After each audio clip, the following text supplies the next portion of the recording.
Well, a very warm welcome to the very first episode of our new show, On the Record. My name is Vuyo Mvoko, and I'm your host for this program.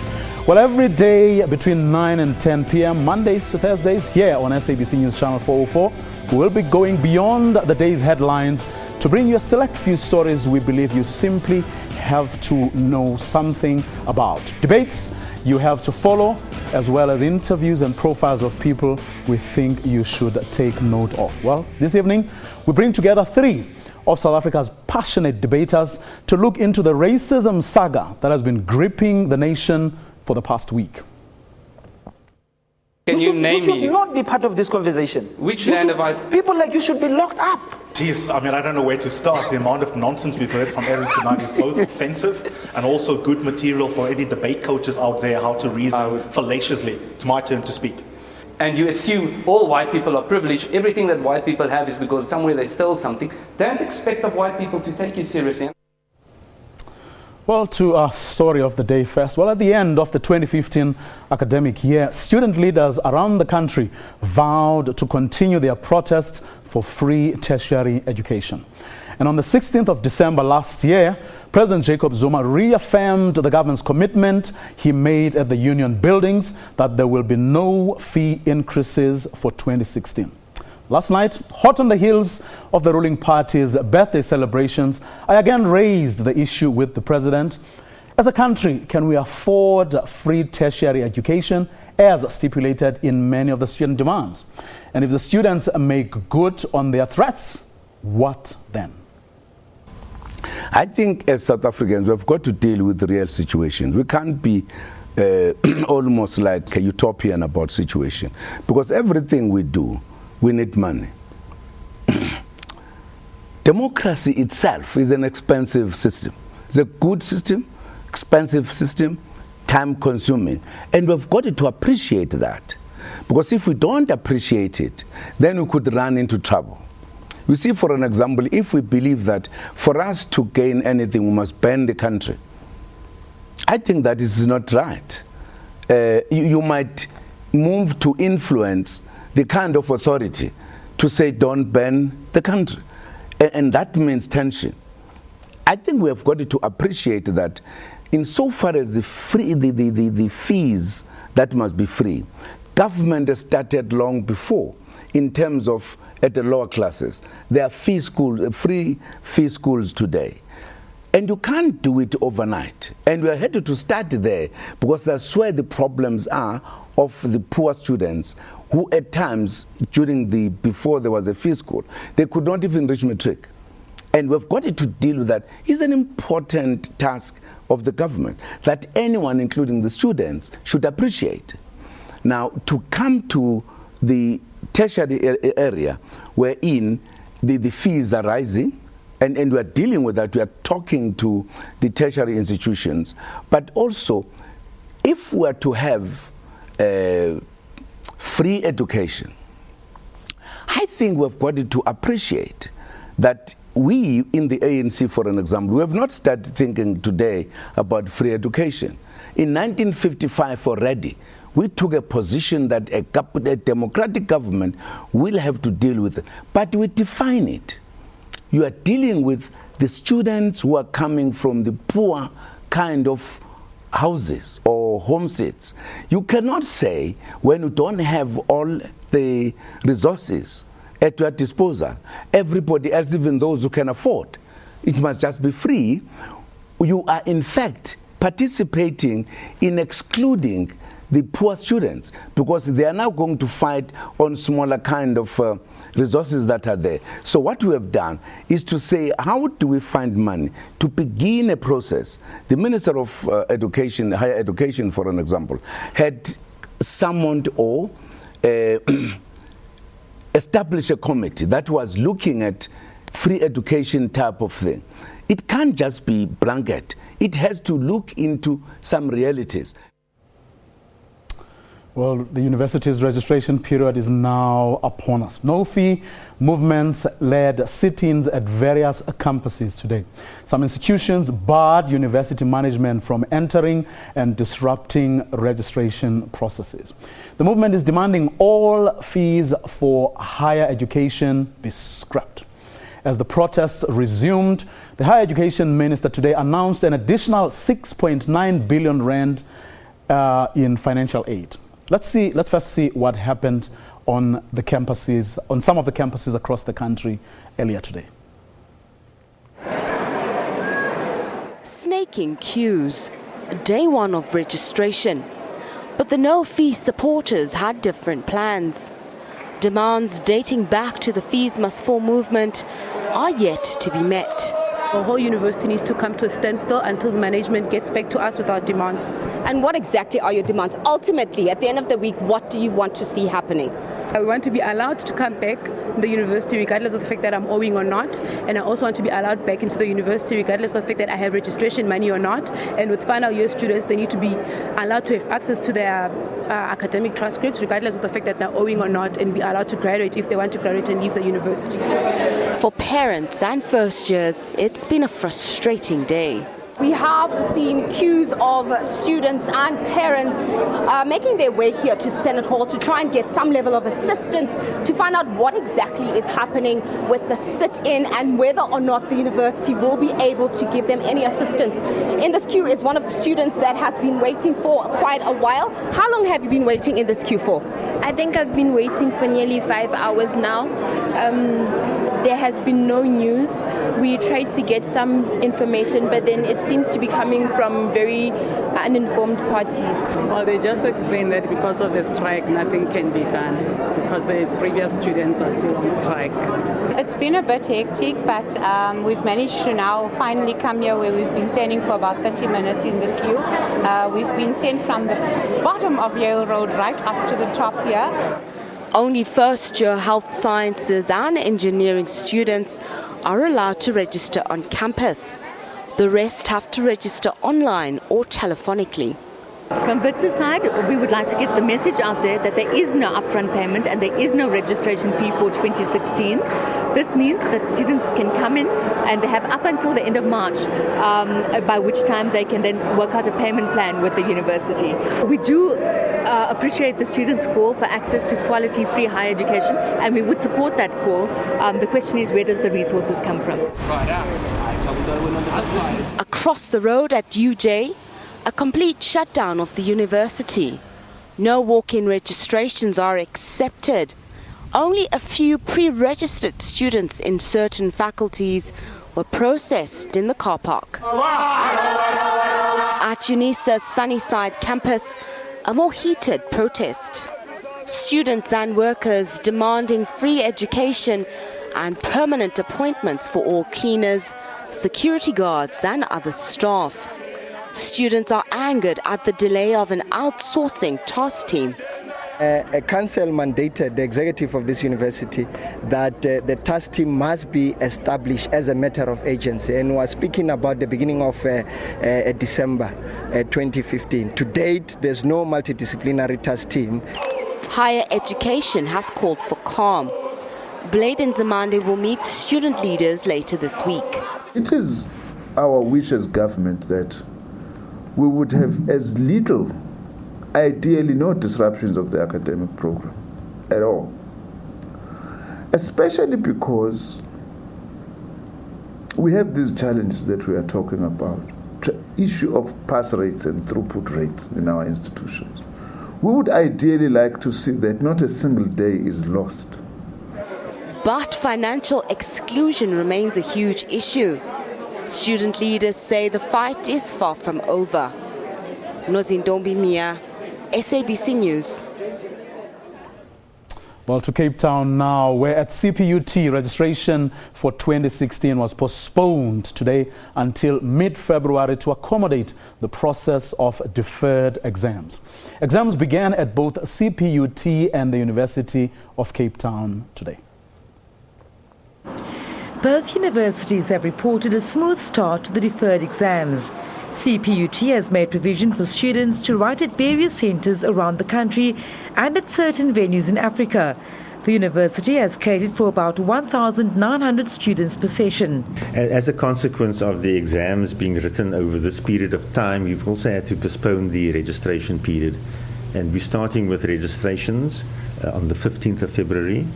But we are encouraging all first-time students to register online as from the 18th of January already. At UCT, students began writing their deferred exams in the sports centre. We have in total around 25% of our student population writing deferred exams. That will basically be around 5,337 students who are expected to sit for exams from this morning until the 26th of January. Students here say the final exam went well. Even at this exam, we were given a warning that if there is a disruption, just stay seated and wait for the next announcement. But yeah, I mean, it's calmed down. It's calmed down a fair amount. I haven't seen anyone stopping me from coming to campus any time.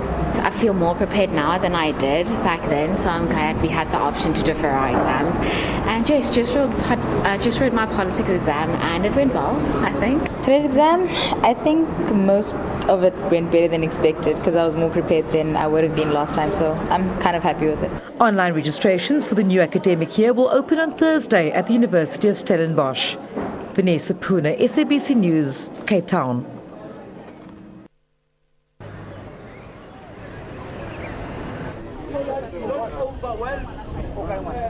Now, security was beefed up at Tshwane University of Technology's North and South campuses in Soshanguve to avoid disruptions during its deferred examination. At TUT's main campus in Pretoria West, scores of prospective students formed snaking queues hoping to be accepted at the institution.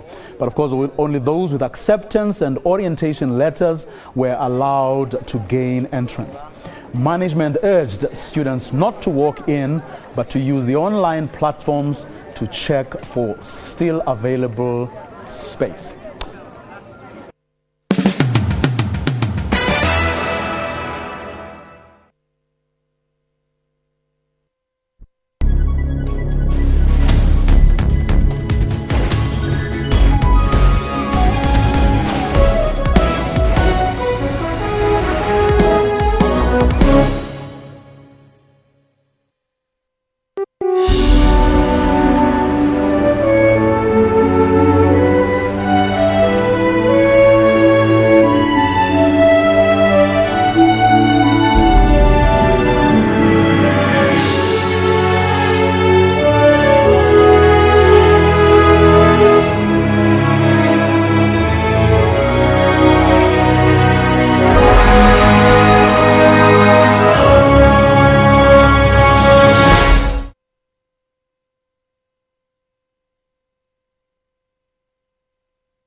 Well, on to our focus story of the day now.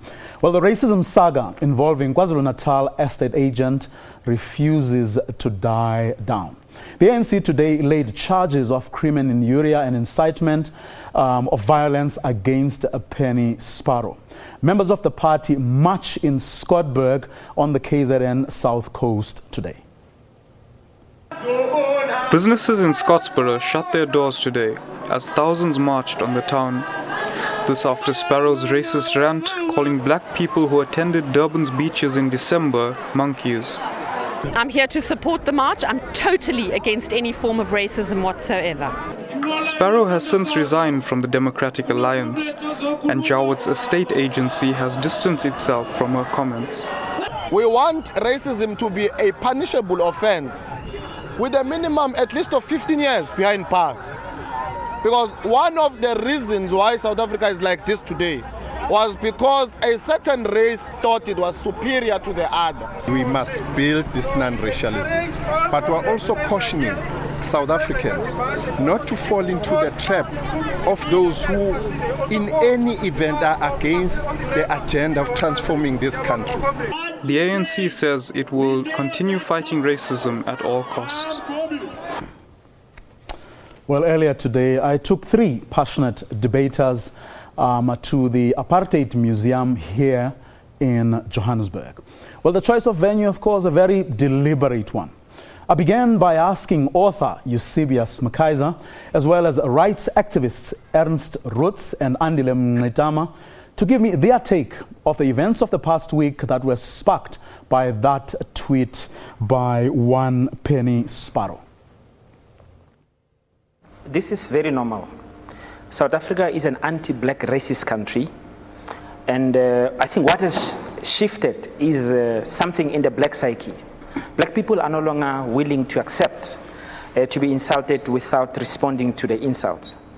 But to say it's new or it's isolated cases is to misunderstand South Africa, is to misdiagnose what this country is about. This country was built on racism. 1652, when white people arrived here, the first thing they did is to take our land and turn us into slaves and workers and servants for themselves. And that created the 2, if you like, complexes. A superiority complex for white people and an inferiority complex for black people. In 1994, we did not resolve that matter. So institutionally, at the level of power, you have racism, which takes care of the interests of white people and gives them arrogance. And if you look with naked eyes, South Africa remains divided. Black people are in their townships, in their squatter camps. White people are in suburbs. This is true with the economic structure, including land ownership. 22 years later, nothing has changed. So, no, this is not an aberration. It is, in fact, what South Africa is. Adams? Well, I think I've experienced in the past already that Andile has a very selective memory when it comes to history, and that he only picks those aspects that he feels will strengthen his argument. Kind of arrogance. But I can use the same argument that he used, I can use to say South Africa is an anti-white country. I don't believe this is a new thing. It's very unfortunate what we saw the last few weeks on social media, and it must be condemned in the strongest possible terms. But for us, it's been something that's been plaguing us as an organization for several years. We had, for example, this Chris Hart tweet, which I think is very debatable whether that's racist or not. But then we have, there's this outcry saying he's a racist because he said there's an entitlement problem. But the people responding to his tweet are saying to him, we're going to murder all the white people, or we're going to come and kill your family to teach you a lesson. But there's not the same type of outcry. So our experience is we must condemn all forms of racism. And from AfriForum's side, we have condemned some of the tweets and things that we have seen on social media, purported by white people. But we sometimes get the impression that we're the only organization or institution criticizing or condemning white racism as well as black racism. So I think the only way to move forward is to really look at it collectively, and not simply to paint a picture where only one group is right and the other group is incorrect. Mkhize?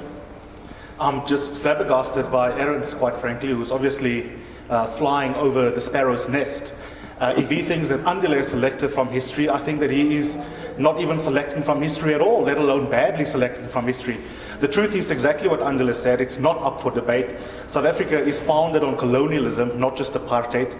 The anti-black racism that Andile rightly talks about actually goes much longer into our history than even the arrival of the Nats on the political scene. And so in the year 2016, we live in a country that is saturated with racism, institutional racism, systemic racism, racism in all our social spaces, interpersonal racism. What is deeply troubling about the situation is that just last night and again this morning in a press statement, we hear from the presidency that apparently racism is no big deal, fewer than 5 private individuals are racist, and we hear from a spokesperson from the presidency the bizarre view that institutional racism was crushed in 1994. So on the one hand, you have the ANC government living in cloud cuckoo land, and on the other hand, you have people like Ernst here believing that the volumes of racism against white people are morally equivalent and in volume the same level as racism against against black people. So you've got to ask yourself, if you're an ordinary black South African citizen, where do you look to? You've got white people who are unrepentant about their racism, and you have an ANC government that is in denial about the country that it is governing. You see, just to clarify, are you saying that morally, am I understanding you correctly, when you made the moral remark that black people have a bigger moral standing to be racist than white people, or what do you mean with that? No, I'm saying in the first instance, any South African who come onto TV who wants to have a conversation about white people being victims of racism are in the same position as a man coming onto TV and wanting to have an urgent national conversation about sexism against men. You are just utterly misplaced. In theory, women can be sexist. In theory, black people are capable of racism. Andile and I disagree slightly on that conceptually, but the reality is that the actual victims empirically of racism in this country and globally are black people. So when I see a phenotypical white man like yourself coming on TV wanting to prioritize the experiences of white people that are minuscule, it tells me a lot about how ahistorical you are, exactly the accusation you were leveling against Andile. I think we're wasting a lot of time listening to voices of beneficiaries of racism who, if we're serious as black people in this country and we're a black majority, we should not listen to at all. White people have an incapacity to understand the race question because they're beneficiaries.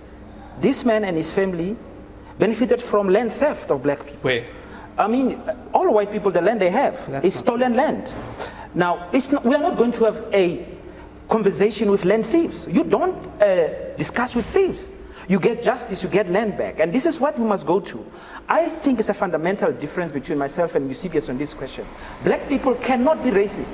We're not dealing with a theoretical postulation. We're dealing with a real historical context which has happened here, which is continuing to happen. White people have the power. They got that power from colonialism, from land theft, from violence. Black people are dispossessed, and therefore we need justice. And continuing with racism, as we see in the past 20 years, means that white arrogance continues. So blacks can't be racist, we are victims of racism. In the same way, I accept women are victims of sexism. We can't come around and say, oh, this woman is being sexist. She might have sexist ideas. She has no power to be sexist. She is a victim of sexism. So I think we must be clear. And it's a big mistake if we don't do this. Black people cannot be racist. We have no capacity to be racist. We are victims of racism. Let's correct that. And we cannot correct that with listening to white racists. It's a shocking thing that on a national television we actually give airtime to racists. These people should be locked up, in fact. But I think he has a right to be heard. No racists have any right to be heard. Okay. In the same way that you don't see, precisely my point. We have white arrogance. Because it comes from white power, and that comes from colonialism and land theft. Until we solve that problem, we're going to have so many individual acts of racism, including being insulted every single day by white people because they have this institutional power. Aaron, I want you to just make your case. Make your case for what you believe has led us to where things are at the moment, including saying whether or not you acknowledge that history at the very least led us to where we are today. I'll do that, but just briefly, I think the worst form of racism possible is if you argue that your race is so superior that you are somehow excluded from the very definition of racism. And that's why, and I know people sometimes get very angry that when we use the term black privilege, and it's only in response to the white privilege debate. If a white person made the same type of comments about black people that this man is making about white people, he would not have any platform or any podium at all. But Andile has the privilege to be racist, and he has these platforms to speak about these podiums, to speak from podiums so like you. this. You hear? No, well, I'm not saying the type of things that he's saying about. I'm not saying about black people what he's saying about white people. I'm trying to solve the problem. He's just bashing at white people. You stole land. You still have our land. 20 years later. I think what brought us here, the question you asked is, I think there is racial friction, and I think it's worsening. But there were maybe interpretations or different expectations about democracy, where white people were told during the negotiations of the early 90s that democracy will be good for you because white people or minorities' rights are protected. Democracy, you can be a minority and you can continue with your lifestyle. But at the same time, it was told to black people, democracy would be good for you because we're going to give back to you what you want, what you believe is yours. And in the end of the process, everyone was frustrated, or everyone felt that democracy didn't meet up to what their needs were. Now, I'm not saying the problem has been bad for you. I'm not saying democracy is the problem. I'm saying the expectations that were created about democracy is the problem. And we need to find that balance between democracy, yes, it's about governance by the majority, but democracy also, there's a difference between democracy and majoritarianism. The difference is mainly that democracy is about upholding the rule of law, about respecting different peoples, different communities, and also about protecting minority rights. I'm not saying minorities should run the country, but their rights must be protected in the process. Vuyo, can we cut through the nonsense there, please? Okay, just before you do that, we're going to take a quick ad break, and when we come back, I'm going to give you space to do right that. But I also want us to answer that question. Can black people be racist? That's after this short ad break.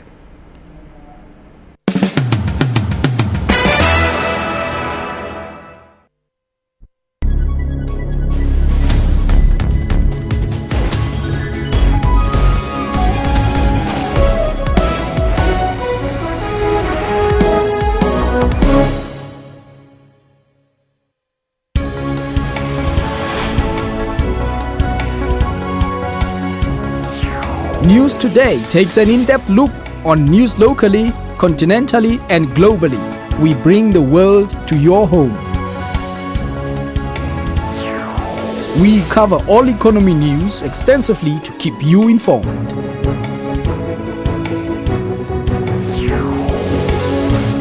We are live to break news as and when they happen across the world.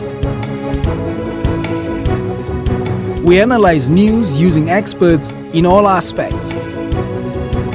Make a date with News Today every Monday to Friday from 3 to 5:30 p.m.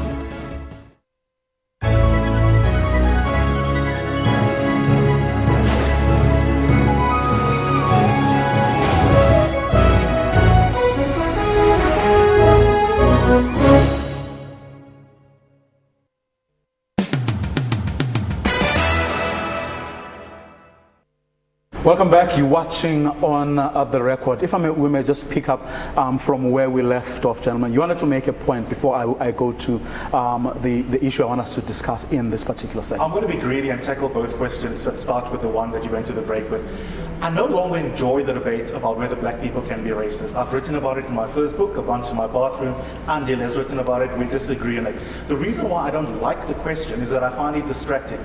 I think that we need to educate folks like the president who don't understand institutional racism, what it is. I think we need to try and drill into the heads of people like Aarons who the true victims of racism in this country are in terms of the most volume of racism. And we need to have a conversation about what are the right interventions. So when we have this philosophical debate, which I'd rather have with black people alone, having a drink in Braamfontein, far away from the maddening crowd, we distract from what is the salient question here.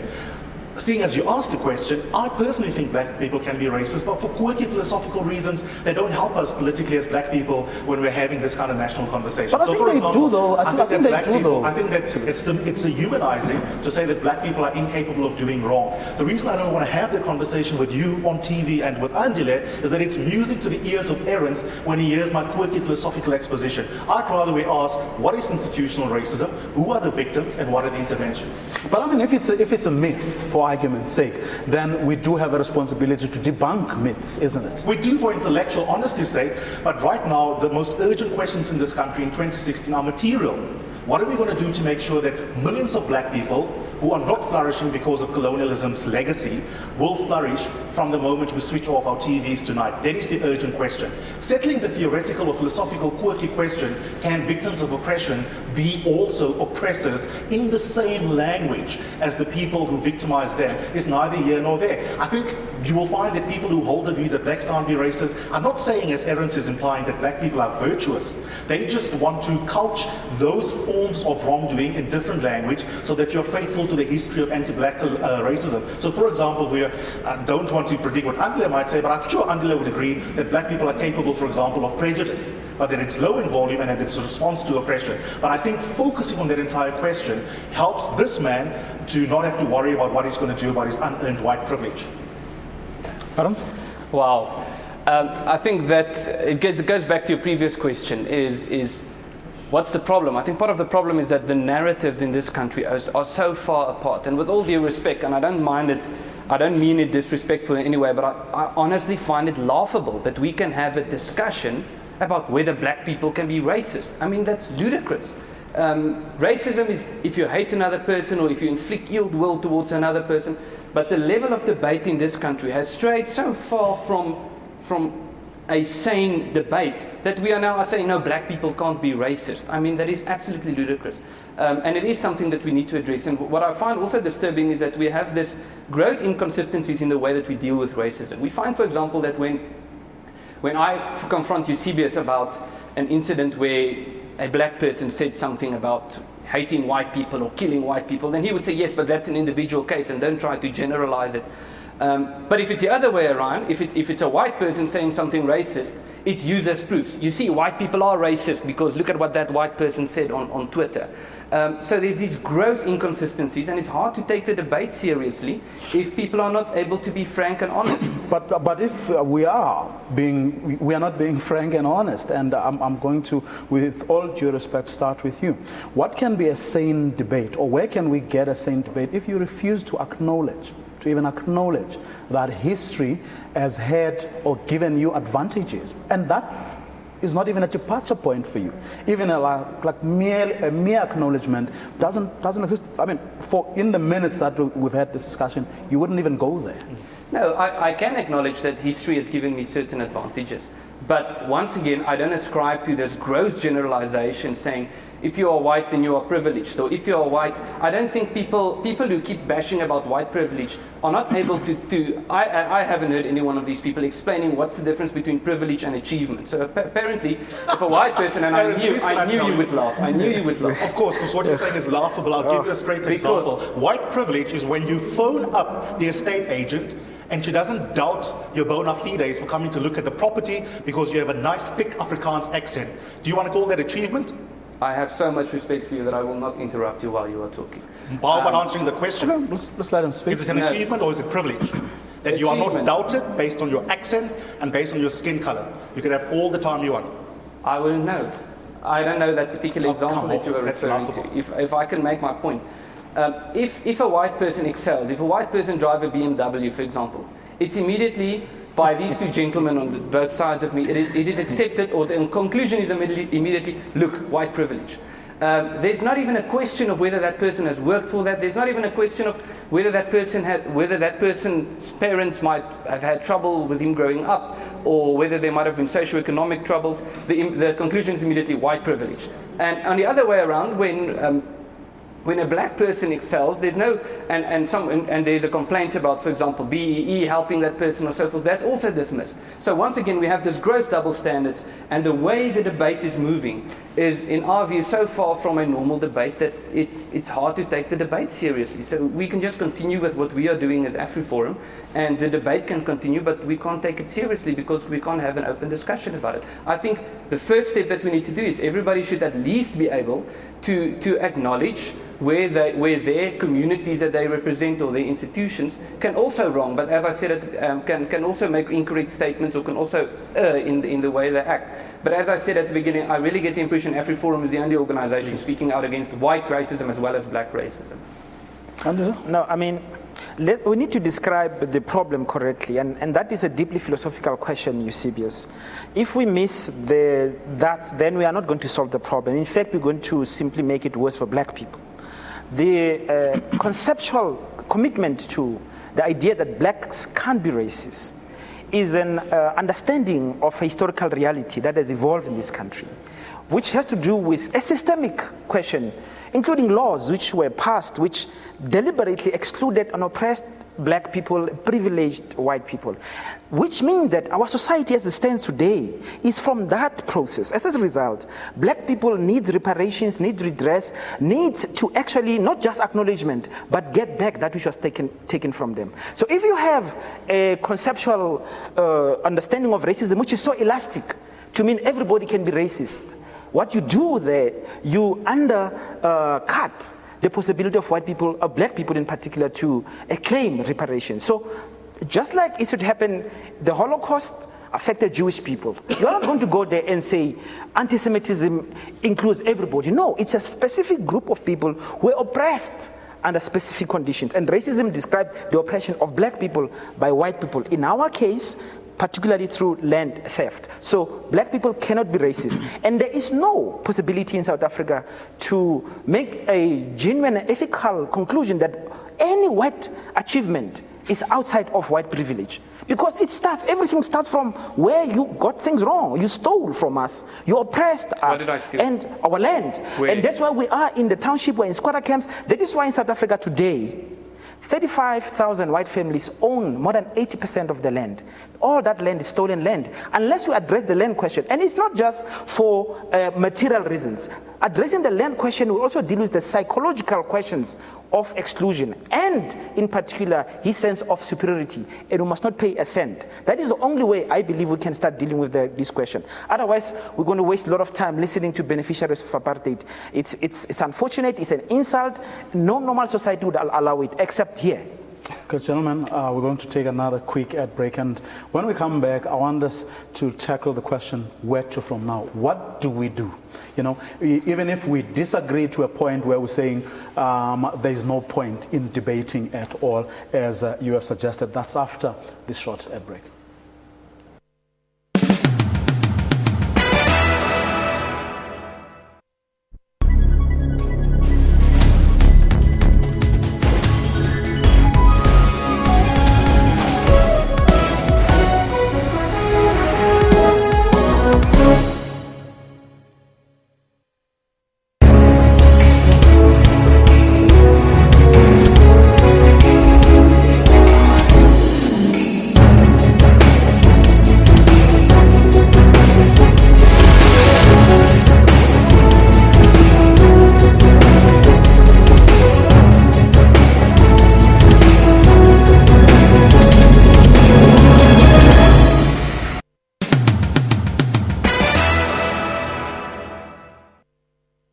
Welcome back, and if you've just joined us, we're watching On the Record, a new program that goes beyond headlines to tackle some of the most pertinent issues affecting or that South Africans are talking about at this particular moment. And this evening, we're talking about the issue of racism following the events of the past week. If I may start with you, Andile, this time around.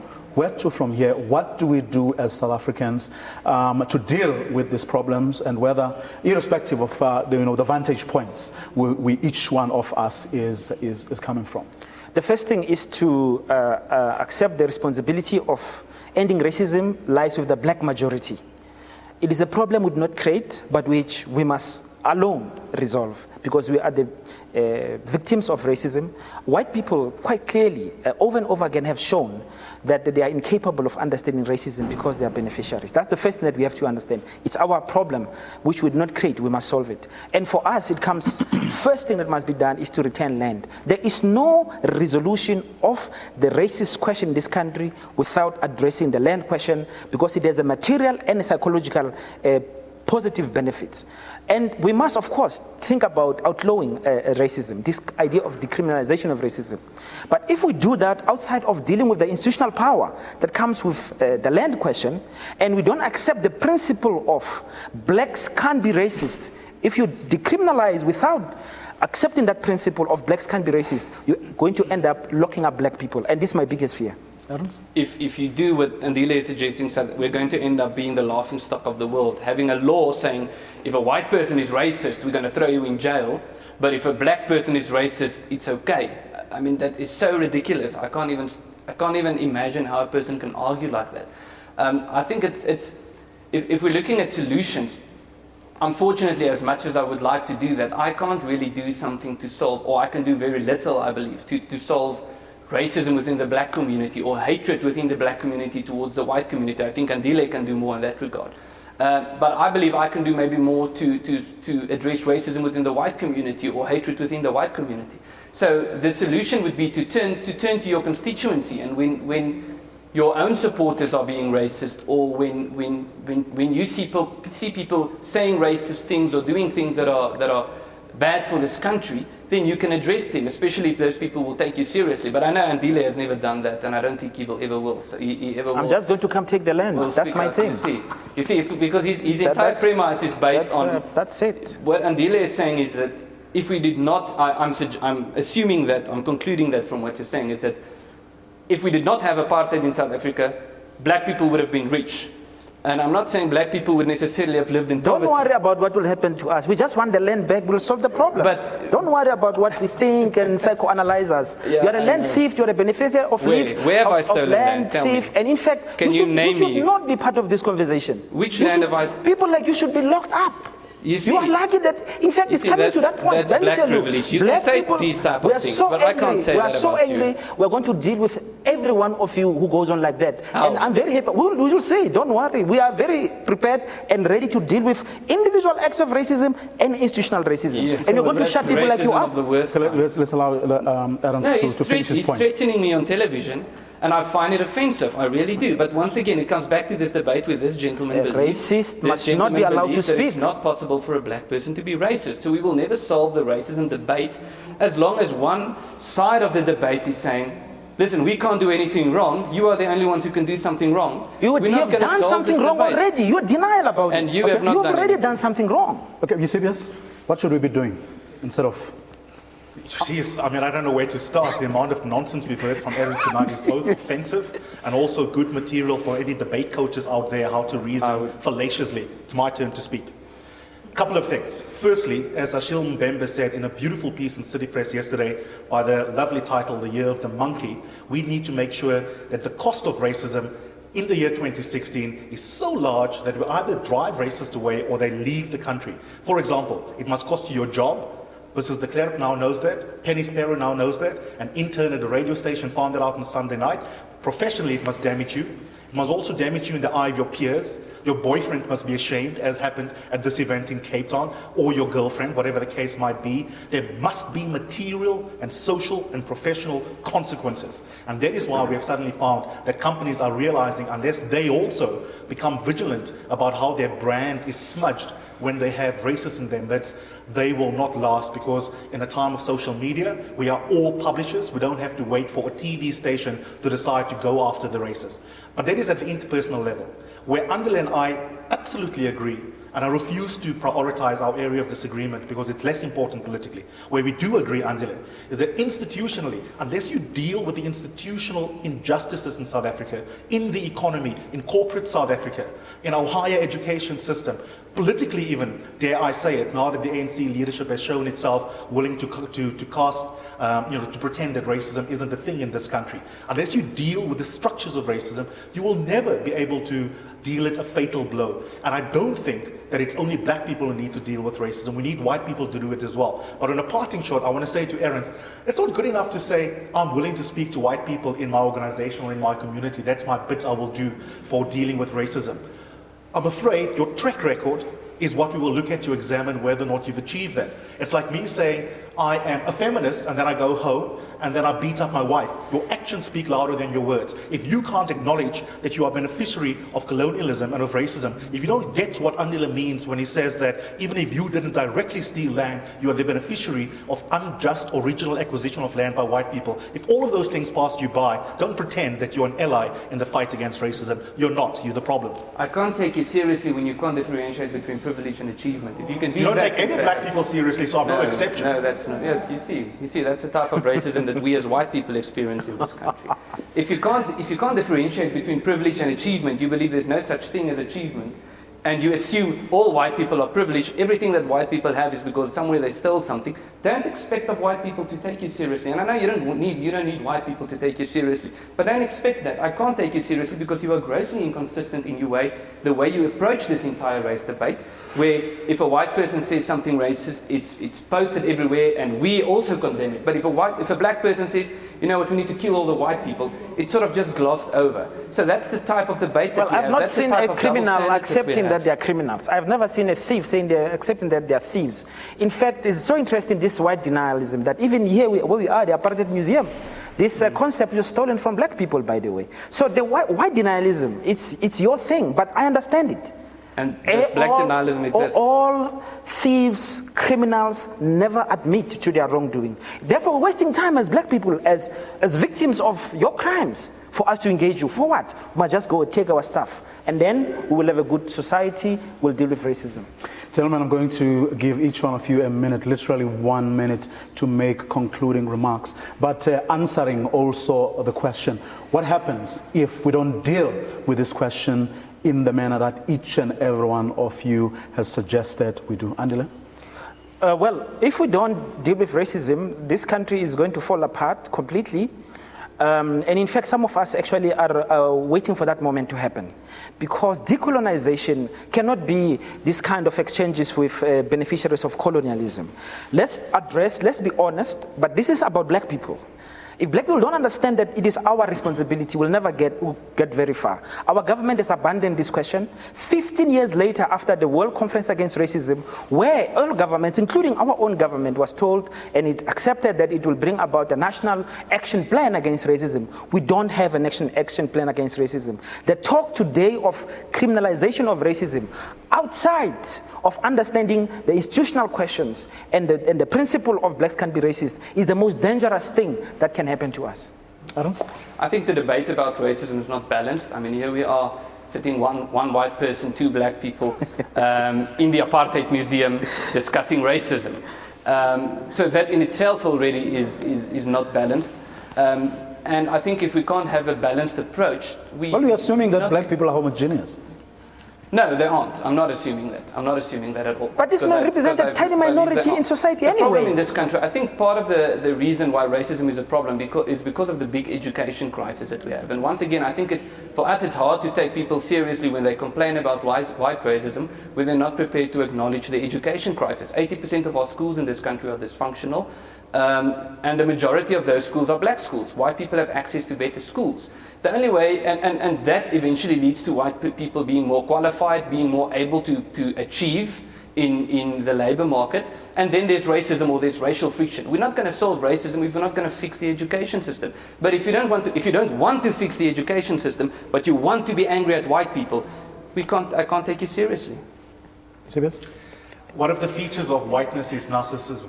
And narcissism is when four men are in a circle and one white man complains that his 25% representativity is not enough, even though if you look at the demographics, he's actually a one-digit part of the population. Such is the hegemony that is being used too discursively. Two final points by way of closing. Firstly, what is at stake is simple. The entire democratic project. Nothing less, nothing more.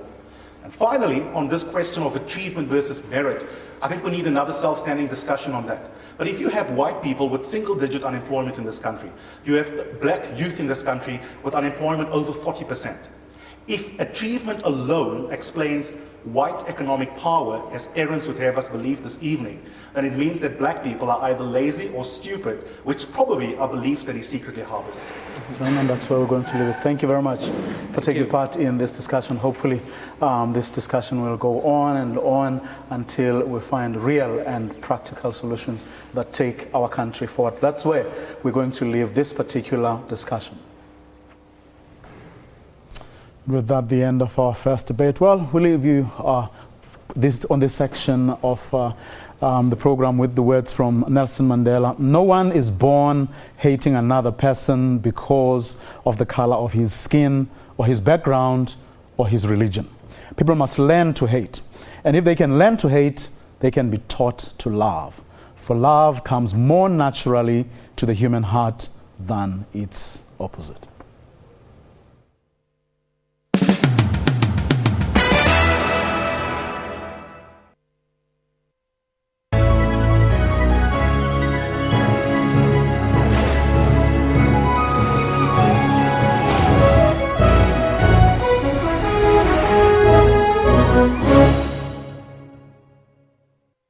SABC News, we report, contextualize and present news and current affairs honestly, fairly and fully. We consider it a duty to provide consistent, relevant, useful and top quality information and analysis. Our mission is to provide credible, accurate and interesting news programming, bringing news into everyone's homes in everyone's languages. Thank you, South Africa, for relying on SABC News for quality news output and for making us your #1 source of information. SABC News, Africa's news leader.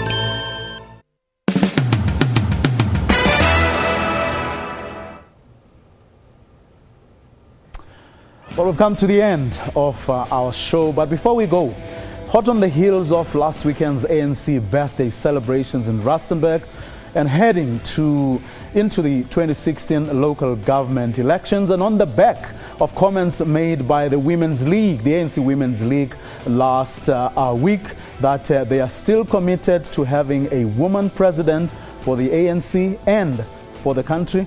We leave you with an interview up close and personal with the ANC Youth League President, Collins Maine.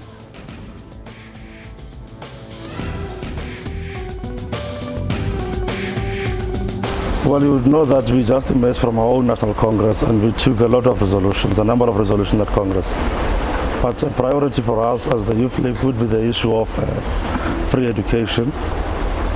The second issue that we would want to raise very strongly is the representation of young people in all structures of governance. We're doing that because we're informed by the fact that our population, most of them are very young, or our population is growing younger. So we think that younger representations or representatives of the people would be able to relate much more better with this population that is getting younger. The third issue that we will be engaging on is the issue of the e-tolls. We, as the Youth League, saying that the struggle of our people in South Africa and in Gauteng are also our struggle. So our people has been saying that they don't want e-tolls. So we're saying that government must develop strategies of seeing how they fund back the money. So those basically would be the issues. And we've also said that you'd know that the mission of this generation, we've defined it as economic freedom in our lifetime. But we're saying that the pillar for economic freedom in our lifetime would be education. That's why it's going to be a key issue that we are pushing today in the commissions of the ANC. What in your analysis has stopped the ANC from implementing what has actually been a demand for a very long time now? Well, the comrades deployed in government, they talk about resources and all of that. But we're saying that if other countries in Africa can do it, it means that in South Africa we can also do it, because we're the second biggest economy in Africa. So why can't we do it? I'm sure government, deployees in government will also have to see how we then realize that, because that decision was taken actually in Polokwane conference of free education. But I mean, if you look at, we're spending on education more, we're spending more on education than we're spending on any other budget vote in Parliament, for example. Yet we're not getting value for money. Now, if you add to that the burden of free education for everyone, isn't that going to strain the resources even further? One of the options would be that. Because we are told that there's no money in the fiscals and all of that. But we're saying that the billions we are spending on NSFAS can be used for maintenance and everything that comrades are talking about who are in government. But we think that if we were to address the challenges that are facing South Africa, it is only through education. And the reality is that the majority of our people can't afford the expensive education system we're having currently. Do you think, what is your view of NSFAS? Do you think NSFAS is managed well and every cent can be accounted for and goes to where it's supposed to go? What is your sense of... The sense of the Youth League is that it is not well managed. There are issues, a lot of issues are raised, like including corruption and all of that. But also it is not enough.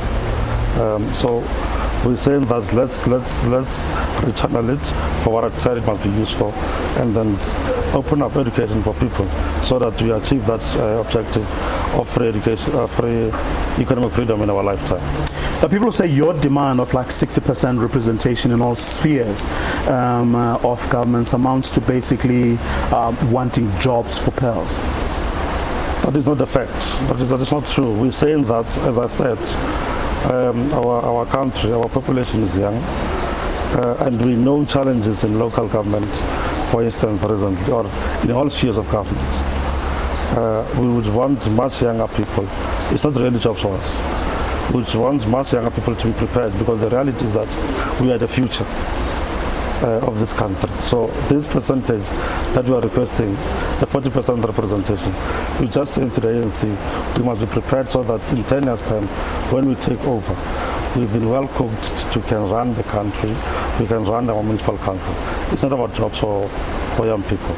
Well, you've had instances where, for example, you've had women representation or women in significant leadership positions, but they haven't necessarily been the best advocates for the causes of women. In fact, in certain instances, men have actually been the ones who have been at the forefront of women empowerment and women emancipation. So it goes without saying then that your demand of 60% of representation by young people that won't necessarily or may not necessarily translate into those your cadres taking up the causes of young people. Shouldn't you rather focus on getting young people in education and actually looking at a core that will perhaps, whose job it will be to influence decisions across the board so that they are more favorable towards young people? Keep young people in education instead of throwing them into government and those kinds of places. Well, we're not just saying young people, we want young people with skills. So young people have skills. I will not be able to respond to the issue of women who do not advocate for women issues. We are saying that as young people, we want that 40% representation and not 60% to advocate issues of young people, because historically as the Youth League, you've got a twin task, and part of the twin task is to champion for interests of young people. So we can't be demanding something else and want to get there and relax, enjoy ourselves in our air-conditioned offices and not talk about issues of young people. So as the Youth League, when we get that opportunity, we'll prove to all and sundry that the young people of this country has got capacity to can advocate and represent young people of South Africa very well. Two issues very, very briefly. One, as the President said yesterday, the ANC is losing membership. 450,000 is a figure that has been branded about, which translates to about 37% of your membership. What is going to be the Youth League's role in ensuring that that number is brought back, and not only that, but gets grown? You see, the ANC is very interesting to be a member of the ANC. When we went to Polokwane, people were saying that the ANC is gone and all of that. And we came out very strong. We had about more than 1 million members. But the President in his report or in his speech did say that, what are the challenges? Now, it is upon all of us as members of the ANC and the Youth League to address challenges like gatekeeping. Part of the challenges would be that people would have recruited and started with the membership because they want to own members of the ANC. So once you address those challenges that the President has spoken about, the ANC is an organization for everybody. Nobody should want to own members. I think come 2017 or even next year, we'll have more than 1 million. Now, this conference also, what President Zuma also highlighted was the issue of corruption, or perceptions thereof.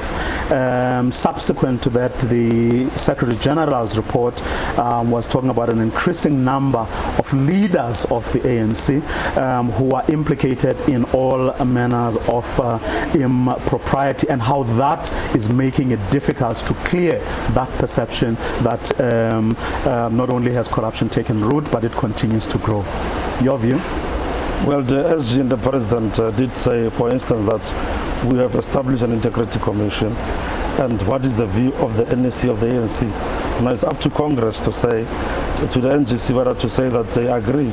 Do they agree with the ANC when it says the integrity commission must deal with those issues, and whatever outcome comes from that product should be a decision, not a recommendation. So it's something that we are putting to members of the ANC in the NGC.